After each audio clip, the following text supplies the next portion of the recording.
नमस्कार शेतकरी मित्रांनो, माझं नाव कल्पेश शरद वाटकुरे, कावेरी सीड्स प्रतिनिधी, जिल्हा चंद्रपूर।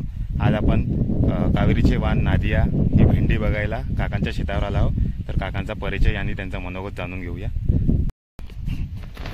काका, आपलं नाव सांगा। माझं पूर्ण नाव विनोद महादेव गोरे, गाव निम्मी। आपण कोणतं वाण लावलं आहे भेंडीचं? कावेरी सीडचं नादिया आहे। अच्छा, किती दिवस झाले म्हणजे लावून आता सध्या 2 महिने झाले। 2 महिने झाले। कशी वाटली तुम्हाला व्हेरायटी? नाही, नादिया कावेरी सीडचं नादिया हे चांगलं आहे। माझ्याकडे 5-6 वर्ष झाले कंटिन्यू चालू आहे। 6 वर्ष आवडली तुम्हाला व्हेरायटी? म्हणजे काय खासियत काय सांगू शकता तुम्ही, म्हणजे हे याच्यात आहे बा चांगलं?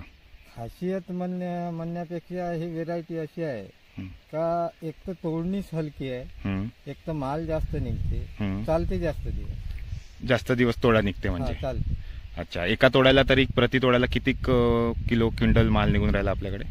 आता माझ्याकडे हप्त्यातून 2 वेळा 2 तोडे करतो। ओके, एका तोड्याला 3 क्विंटल भेंडी निघते। एका तोड्यात 3 किती पॉकेटचे म्हणजे अर्धा किलो लागवण आहे की किती किलो लागवण आहे? आता सरासरी माझ्याकडे 750 ग्राम आहे। 750 ग्राम।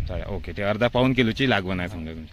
कशी बाकी भेंडीचा कलर वगैरे कसा वाटला आपल्याला? कलर चांगला आहे, त्याची शायनिंग काटे असल्यामुळे शायनिंग आहे त्याला। अच्छा, गिरायकाचं कसं राहते, शायनिंग वर राहते की। हा, म्हणजे भाव वगैरे भेटत आहे मग चांगला? भाव दरवर्षीच राहते। दरवर्षी राहते। आणि वजनाला कशी आहे भेंडी? वजनाला ठीक आहे। बाकी व्हेरायटी तुम्ही कोणती वापरली होती त्याच्यापेक्षा बरी आहे व्हेरायटी असं म्हणायचं?